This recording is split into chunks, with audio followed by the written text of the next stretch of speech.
And these are the only two words that came to mind. And those words were holy crap. And by that I mean obviously the AT&T-Time Warner merger. Are you in favor or are you opposed? And you cannot shrug. I could already see your shrug. I can't shrug. I can't say it's new. We haven't taken a position. We have to think it through.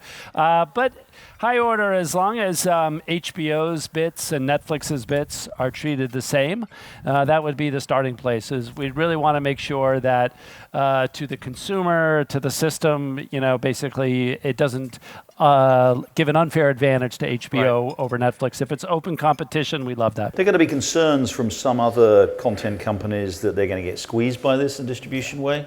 No? Of course not. I mean, it would be utterly diseconomic for them, just as it would be utterly diseconomic for Comcast or anybody else, to squeeze out content providers with great content that the consumer wants.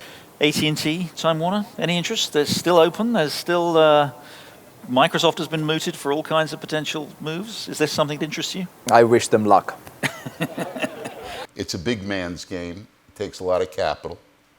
I think Netflix and Amazon alone are going to spend $10 billion on content this year.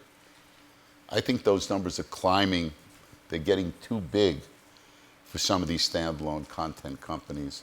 And they need a sugar daddy like AT&T who can provide them with the capital that they need to keep. No, I'm serious. It's changing. And I wouldn't be surprised if you don't see some of these other companies which are controlled. I mean, Time Warner and Disney are the only ones who are not controlled by super voting stock or things like that. You did say that you feel like that you're pursuing a divergent strategy, and you pointed out that you're going after millennials. So do you think that Randall and Jeff are going after old people?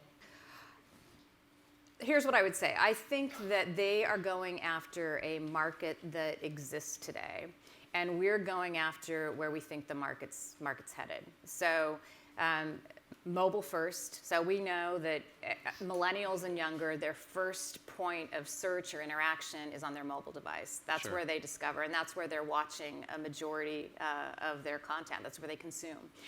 So we are working to create content that's meaningful to that audience, and it's millennials and younger. I think a paid TV model or traditional TV. When we did our research for building content for this audience, the younger audience, when you say what's your favorite TV show, they don't say a network. A network doesn't come up. It's a show or it's an individual. And oftentimes it's somebody that started in social media and has a big following. So that's where we're going. I see our strategies as very different from that. And then Verizon is rolling out its 5G technology, so it gives us an opportunity to bundle that content and provide a fixed wireless fiber asset, if you will, together for an audience that maybe doesn't want to purchase a big bundle from a provider.